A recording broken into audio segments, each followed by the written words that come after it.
Sanibona bafethu, uvane lo. So namhlanje ngizokhuluma ngesikhulu seChippa United. Bafethu, ngizokhuluma ngesikhulu esakwazi ukusungula iclub ekuthiwa iChippa United ngo-2010. Kuthiwa lo baba lo waba imillionaire ngokuqoqa ama-trolleys, ama-supermarket, waba imillionaire. Singesazi-ke mhlawumbe wangitshela wena ulwazi lwakho ngalokho, but-ke angizile ukuzokhuluma ngaye kakhulu regarding i-success yakhe. Ngizokhuluma ngeclub yakhe iChippa United le yayisungula ngo-2010, yakwazi ukuthi ithole i-promotion ngo-2012, yasibuyela-ke ehlathini ngo-2013, yase futhi ithola futhi isicoco sokuthi ibuyele ku-PSL, kwi-Absa Premiership ngo-2014. Ever since 2014 badlala kwi-Betway Premiership.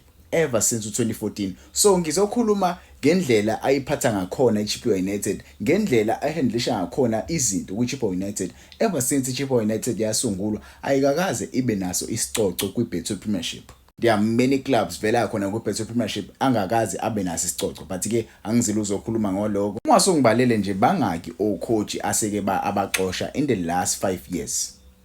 Bangaki ocoach aseke bafika kwiChippa United baxoshwe in the last 5 years alone. I'm sure ungakhohlwa nawe ukubabala. Ngizokhuluma nje ngale ndaba. Mwase ubheke kule season so far isaqalile le season le. Usexoshe ocoach aba4. In the last 3 months uxoshe ocoach abayi4. In the last 3 months iChippa United isadlale 10 games. Isi-appointe ucoach wesi5 okuVusumuzi Vilakazi. So lana ngizokhuluma about the bad things ezenzakala kuChippa United ekumele ilungiswe, because uma beqhubeka benza lento abayenzayo le club lebafethu izoya ehlathini. Uma beqhubeka nale mentality nalendlela abayirana khona izinto, le club izobuyela ehlathini. And believe me, when they go to ehlathini they will never come back. When they go to ehlathini they will never recover, they will never come back, because indlela abarana khona izinto abarani nje izinto ngendlela ekahle. They are not ethical.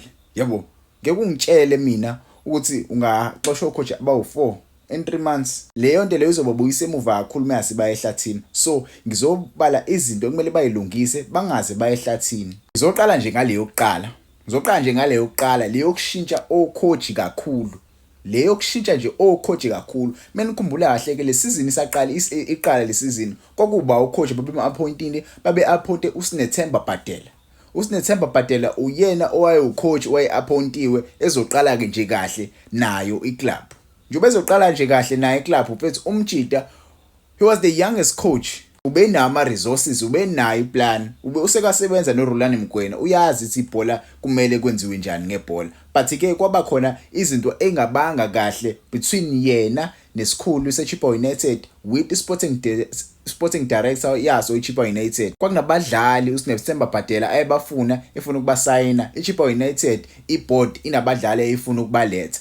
Yena ucoach wayengavumelani nalo badlali labo. Ngokwakhe wayethi ngeke bakwazi ukuthi bafithe kwi-style of play sakhe. But-ke ucoach, not ucoach per se, but i-owner ne-sporting director ba-implementa i-mentality ukuthi kumele kulandwe abadlali abangeke baze bafithe kwi-system kacoach.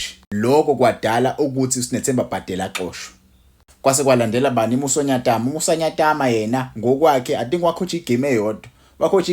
Musanyatama wahamba naye. Yabo, wacoach igame eyodwa wahamba. Kwalanda bani? uMorgan Mamela. Ayabona uMorgan Mamela, angifuna uqamba angazi kwenzakalani between Morgan Mamela benoChippa. Angazi kwenzakalani, but naye walandwa wacoach igame eyodwa bamdedela. Yabo, base besemdedelile base kulanda lo coach lo waseBelgium uEmile. Yabo, naye lo coach lo akalastanga isikhathi esiningi.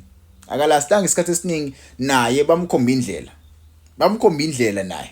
So far this is not good. Yabo, kumele bayishintshe lento yokushintsha ucoach. Lento yokushintsha ucoach kaningi izobulala i-team manje ayisazi ukuthi kumele badlale kanjani. Abasazi kumele badlale kanjani. Badlale ngalendlela yokudlala le. After 3 weeks useyaxosha ucoach, sekuletha umunye ucoach, sekumele bashintshe style of play manje sekumele badlale ngenye into. That is not good. Enye into ebhedawe lapha. Enye into indlela ekuphathwa ngakhona. Yabona uChippa Mpengezi kumele aphume ebholeni, aqashe abantu abazomphathela izinto, aqashe abantu abazomhandlishela izinto. Administration yalapha ayikho tight. Administration yalapha ngathi igcwele ukudlala kakhulu. I feel like he's in too deep.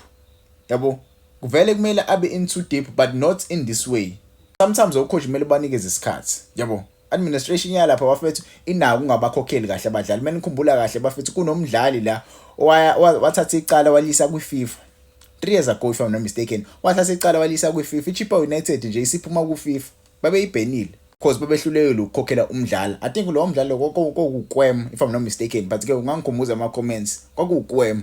Lo mjida lo wayengayikhokheliwe imali ayiphumi kakhulu lapha. Kumele bakwazi ukulungisa izinto ezikanjalo, bakwazi ukuhandlisha abadlali, bakwazi futhi ukucultivate italent elisha, bangaloki belanda berecycle abadlali abaqhamuka kuyona iBetway Premiership abasebadala. Leyo nto izobabuyisela emuva. And enye into ucoach ozofika kumele implement i-consistency throughout the team.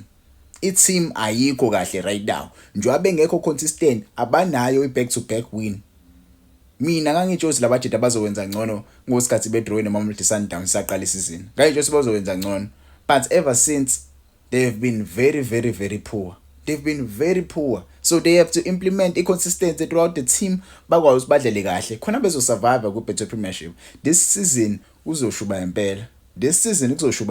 And imele iyekwe lento le technical team, technical staff ukuthi kube khona i-favoritism. Ayikho right lento favoritism. Ayikho right. Yabo lento favoritism ayikho right, especially kwiChippa United. I saw the goalkeeper osedlalelani manje osedlalela amaZulu. That goalkeeper bafethu, that guy was very very good. Namanje angaka understand why bemdedelile iChippa United. Why bengamdayisanga uStanley Nwabali? Bedayisa uStanley Nwabali bathola imali mase bevimbisa lo goalkeeper lo. Izinto ezikanjalo bafethu, izinto ezikanjalo ziyayenza ukuthi team survive because uthola imali mase uthenga abadlali abazokwazi ukuthi basize team idlale kahle. But ke badecide ukukhipha uStanley Nwabali badayise lo goalkeeper lo. uStanley Nwabali goalkeeper number 1 goalkeeper weNigeria. I'm sure he's worth more. And enye into bafethu regarding iChippa United, le ndaba le yokudlala le stadium abadlala kusona. The stadium abadlala kusona. Ngisazokhuluma nje ngamanye ama teams, ngiyibone nayo iMagesi nayo idlala kulesa stadium, but ke yona iMagesi iyabasebenzela because bayakwazi ukuthi bawine. Yabo but angisithandi laso sa stadium. Lesi se Chippa United le abadlala khona eBuffalo City. Alesa stadium bafethu asikho mnandi. Sengifana nje ne-stadium se-Richards Bay asikho mnandi njalo mekuzodlalwa khona. Mekwanetha nje ngayizolo, mekuzodlala kusasa alibukeki ibhola lalapha. Kunodaka. Itheam yakho izoprogressa kanjani, izodlala kahle kanjani udlala ku-stadium esikanjeyana.